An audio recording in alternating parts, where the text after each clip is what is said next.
निधि गर्ग का प्यार भरा नमस्कार। करवा चौथ का व्रत कार्तिक मास के कृष्ण पक्ष की चतुर्थी तिथि को रखा जाता है। सुहागिन महिलाएं इस दिन 16 श्रृंगार करके पति की लंबी आयु के लिए कामना करती हैं। हिंदू धर्म में करवा चौथ का व्रत बहुत खास है। इस दिन सूर्य उदय के बाद से महिलाएं पति की सुख समृद्धि के लिए निर्जला व्रत रखती हैं। दिन भर भूखी प्यासी रहकर शाम के समय कथा पढ़ती सुनती हैं।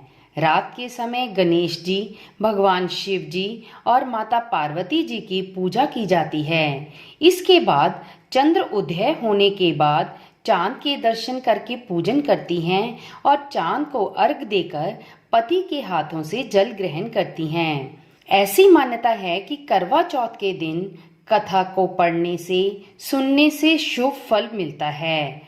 करवा चौथ व्रत कथा। बहुत समय पहले की बात है कि एक साहूकार के 7 बेटे और उनकी बहन करवा थी। भाई अपनी बहन के साथ बहुत प्यार करते थे, यहाँ तक कि पहले उसे खाना खिलाते और बाद में स्वयं खाते थे। एक बार उनकी बहन ससुराल से मायके आई हुई थी। शाम को भाई जब अपना व्यवसाय बंद कर घर आए तो देखा उनकी बहन बहुत व्याकुल थी। सभी भाई खाना खाने बैठे और अपनी बहन से भी खाने का आग्रह करने लगी, लेकिन बहन ने बताया कि उसका तो आज करवा चौथ का निर्जल व्रत है और वह खाना सिर्फ चंद्रमा को देखकर ही और उसे अर्घ देकर ही खा सकती है।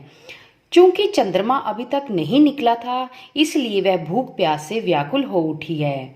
सबसे छोटे भाई को अपनी बहन की हालत देखी नहीं जाती और वह दूर पीपल के पेड़ पर एक दीपक जलाकर छलनी की ओट में रख देता है। दूर से देखने पर वह ऐसा प्रतीत होता है कि चतुर्थी का चांद उदित हो रहा हो। इसके बाद भाई अपनी बहन को बताया कि चांद निकल आया है, तुम उसे अर्घ देने के बाद भोजन कर सकती हो। बहन खुशी के मारे सीढ़ियों पर चढ़कर चांद को देखती है और उसे अर्घ देकर खाना खाने बैठ जाती है। वह पहला टुकड़ा मुंह में डालती है तो उसे छींक आ जाती है, दूसरा टुकड़ा डालती है तो उसमें बाल निकल आता है और जैसे ही तीसरा टुकड़ा मुंह में डालने की कोशिश करती है, उसके पति की मृत्यु का समाचार उसे मिलता है। वह बौखला जाती है। उसकी भाभी उसे सच्चाई से अवगत कराती है कि उसके साथ ऐसा क्यों हुआ। करवा चौथ का व्रत गलत तरीके से टूटने के कारण देवता उससे नाराज हो गए हैं और उन्होंने ऐसा किया है। सच्चाई जानने के बाद करवा निश्चय करती है कि वह अपने पति का अंतिम संस्कार नहीं होने देगी और अपने सतीत्व से उन्हें पुनर्जीवन दिलाकर रहेगी। वह पूरे 1 साल तक अपने पति के शव के पास बैठी रहती है, उसकी देखभाल करती है। उसके ऊपर उगने वाली सुई नुमा घास को वह एकत्रित करती है।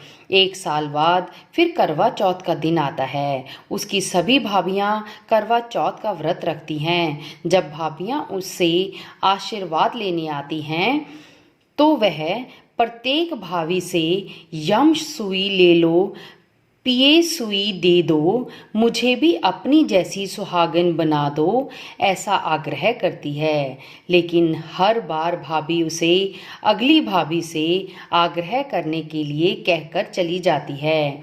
इस प्रकार जब 6ठे नंबर की भाभी आती है तो करवा उससे भी यही बात दोहराती है। यह भाभी उसे बताती है कि चूंकि सबसे छोटी भाई की वजह से ही उसका व्रत टूटा था, अतः उसकी पत्नी में ही शक्ति है कि वह तुम्हारे पति को दोबारा जीवित कर सकती है। इसलिए जब वह आए तो तुम उसे पकड़ लेना और जब तक वह तुम्हारे पति को जिंदा ना करे उसे नहीं छोड़ना। ऐसा कहकर वह चली जाती है। सबसे अंत में छोटी भाभी आती है।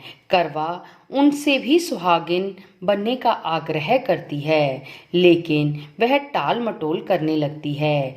इसे देख करवा उन्हें और जोर से पकड़ लेती है और अपने सुहाग को जिंदा करने के लिए कहती है। भाभी उससे छुड़ाने के लिए बहुत अपने आप को बचाती है, नोचती है, खसोटती है, लेकिन करवा उसे नहीं छोड़ती। अंत में उसकी तपस्या को देखकर भाभी पसीज जाती है और अपनी छोटी अंगुली को चीरकर उसमें से अमृत उसके पति के मुंह में डाल देती है।